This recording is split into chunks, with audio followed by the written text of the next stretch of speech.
Why is building habits so hard? Like, we all have bad habits and they just seem to have like appeared one day and never gone away. So, do you want to build good habits for 2023 for the rest of your life?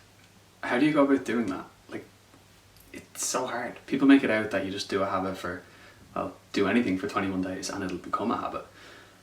But that's not entirely true. If it was that simplistic, we'd all be doing everything we could have ever wanted to do. But it never really works out like that, does it? But thankfully, there are 4 steps, or what we can call laws, for when you're trying to figure out how to follow anything to make it become a habit. You have to make it obvious, make it attractive, make it easy, and make it satisfying.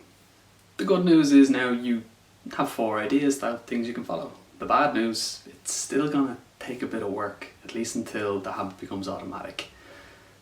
And besides, what do all those things even mean?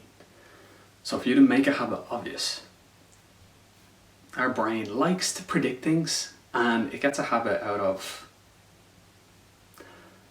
excuse the pun, our brain makes a habit of predicting. They're predicting machines. So we're constantly thinking of what will happen next, or if that falls, how will I react? And just consistently moving like that.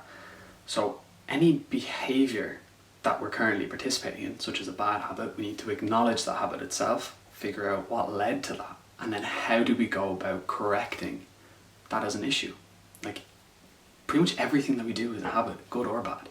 So with that in mind, you need to decide when you're making a habit, where will you put it in your daily routine?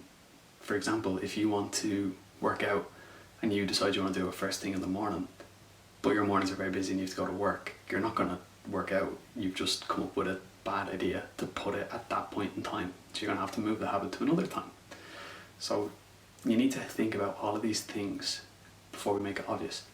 So a good example would be, I do go to the gym first thing in the morning before I go to work. So when I go to bed, I pack my gym bag, leave it at the door, and when I get up in the morning, the first thing I see is my gym clothes and my bag. So I don't think about it, I just get up, grab the bag and go. But what about when we're trying to make something attractive? We need to shift our mindset from having to do something to we get to do it. So taking the gym as the example again, I don't have to go to the gym. I get to go. I get to exercise and feel good about my body before I get into work. All of our habits are linked to our desires and how we actually want to spend our time versus what we do spend our time on can be quite contradictory. So to better understand why that happens, we need to see what is taking our attention for the bad habits. So some people might say that they watch too much TV, but why are you doing that? What about television has been attractive to you? Why is it taking your attention away from what you would rather be doing?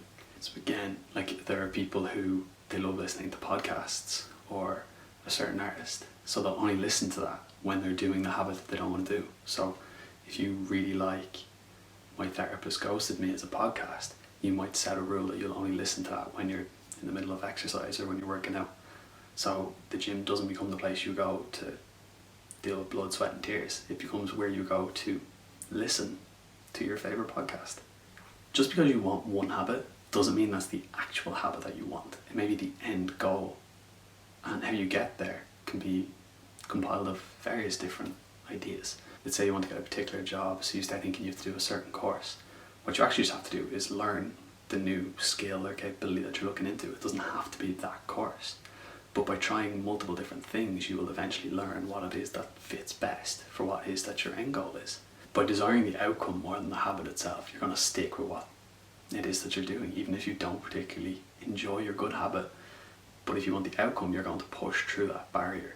When you're dealing with these kinds of situations, all that we're really trying to do is improve ourselves from where we are today to where we want to be tomorrow. But to get to that point, you do have to get through the tough times of whatever the habit is that you're trying to implement. So sometimes it's easy to think that if you're not feeling in the mood for it today, you're not going to do it. But trust me, doing anything is better than doing nothing, no matter how small of an impact you feel that's going to make in the longer term. To make it satisfying, the hardest part of it all. We're a society that craves instant gratification. We want a reply the minute we send a message. We want likes when we post a picture. We want the dopamine hit in our brain constantly. And because we've had so much of it, sometimes we feel dopamine depraved. But on top of that, what normally should be enough of a hit of dopamine doesn't work for us. We need more, more, more. So if you find a way that for a habit that you want to do, if you've delayed your gratification for long enough, but then completing the habit, you can then satisfy your craving with whatever it is that you've been dying to do. So as an example, if you really like playing video games, but you want to read a book, when you finish reading your book, you can play an hour of video games. It seems so simple, but you could spend the hour you spend reading, you would have spent 2 hours in the video game. So instead you've split that up and you've got an hour both ways. And some of us like to have little boxes that we tick or a checklist, and it feels good to like just cross it off our list when we get it done, or we've done something that we wanted to do. It feels so rewarding and makes us feel valued. So even just having a little list of things to check off as you go is so helpful. If you're struggling, if you push through the barriers that you come across and push your comfort zone a little bit further, you will find success. It is always that little bit outside of what you're used to. It's just taking the time to push through that, finding where you feel uncomfortable or stuck or what you don't want to do. Break that wall, break that ceiling, get through there, find the solace and gratification that comes at the end. You'll feel a lot better if you've put in time for a habit and you've worked to get there, and you get everything that you want when you're done. You will feel so much happier in yourself. So remember, make it easy, make it satisfying, make it obvious, and make it attractive.